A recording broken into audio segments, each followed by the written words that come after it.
After the 2008 financial crisis, central banks kicked off an experiment on a scale the world had never, ever seen, and it created this multi-trillion-dollar puzzle that stumped economists for a solid decade. So today, we're going to unravel what really happened. We've all heard this, right? It's treated like a fundamental law of economics, almost like gravity. If a government prints more money, prices have to go up. It seems simple. It sounds logical. And for a long time, it was pretty much the unquestioned consensus. But what if I told you it's only half the story? So after the 2008 crisis, the U.S. Federal Reserve went into absolute overdrive. Through a policy called quantitative easing, they just started pumping trillions of dollars into the financial system. I mean, just look at this chart. The amount of money in the economy didn't just grow, it exploded. Now, according to that conventional wisdom, this should have sent prices to the moon. But it didn't. For years after 2008, inflation was stubbornly, almost bizarrely, low. It was often struggling to even hit the Fed's own 2% target. It was like the economic rulebook had just been tossed out the window. And this is the multi-trillion-dollar question that just dominated economics for years. All this new money was created, but the inflation everyone was screaming about was a total ghost. It just wasn't there. So where did it go? What were we all missing? Well, the answer, it turns out, was hiding in plain sight. It's inside the very formula that first linked money to inflation. There's this missing variable that acts like a gatekeeper, and it's not about how much money exists, but how fast that money is actually moving. To solve this mystery, we need to pop the hood and look at the economy's fundamental blueprint. Think of it like the law of physics for money.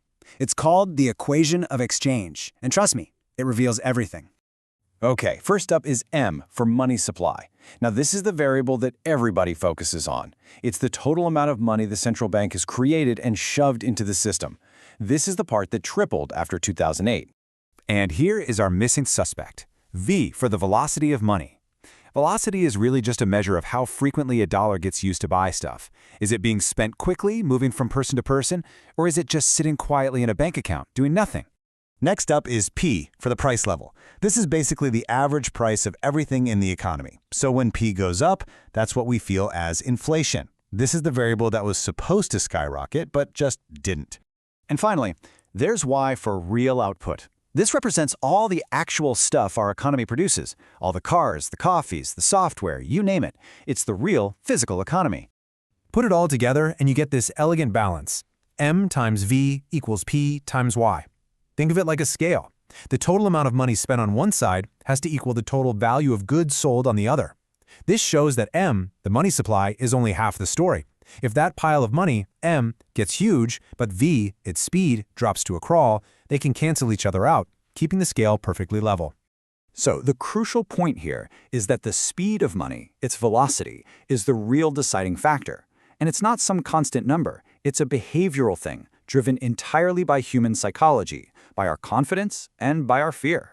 Think of it this way. When people are feeling good about the future, they spend money quickly. That dollar you earn gets spent on a coffee, the cafe owner uses it to pay a supplier, the supplier pays an employee, and on and on. Velocity is high. The economy is buzzing. But when people are scared, they hoard cash. The whole system just grinds to a halt. Velocity is low. And this right here perfectly explains what happened after 2008. We had a perfect storm of factors that just caused velocity to absolutely collapse. People were terrified of losing their jobs, so they saved everything they could. They used any extra cash to pay down debt, not to go shopping. And crucially, the banks just held on to the new money from the Fed instead of lending it out into the economy. You know, 2008 isn't the only time velocity has shut down inflation, not by a long shot. History is actually full of these cold cases where a huge surge in money completely failed to move prices. Let's look at maybe the most famous one. Take a look at Japan. After their massive asset bubble burst back in 1990, the entire country just entered this deep, risk-averse mindset. For decades, the Bank of Japan printed enormous sums of money, but they couldn't escape deflation. And why? Because Japanese households and companies just preferred to save or hoard the cash. The velocity of money was practically zero. So the 2008 crisis was pretty much a replay of the Japan story. The Federal Reserve massively increased the money supply, M. But households, businesses, and the banks were all in a state of shock, and so we caused an equally massive collapse in velocity, or V. The two forces just canceled each other out. Inflation went absolutely nowhere. And that brings us to the pandemic. This was the final plot twist that confirmed everything and finally solved the case of the missing inflation. Because this time around, something was very, very different. Okay, this is the critical difference. After 2008, all that new money went into the banking system, and it pretty much stayed there. But in 2020, the government didn't just give money to banks. They sent it directly to people and businesses through stimulus checks and loans. They completely bypassed the fearful banks and put money straight into the hands of spenders. And you can see the result right here in the data, clear as day. Velocity plummeted to its lowest point in history during those initial 2020 lockdowns. But then, as the economy reopened and people started spending those stimulus checks, it rebounded sharply. For the first time in over a decade, money really started moving again. This created the perfect recipe for inflation. Step 1, you had a historically high money supply. Step 2, you finally had recovering velocity because people were willing and able to spend.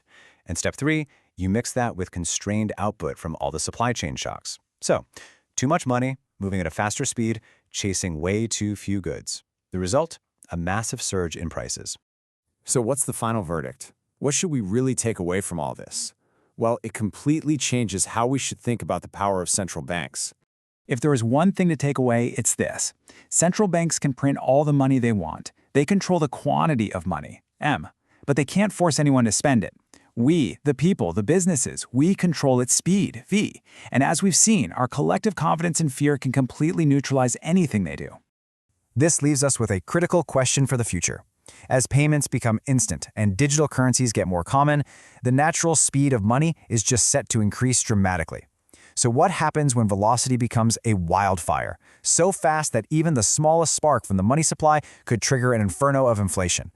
What happens when it's simply too fast to control?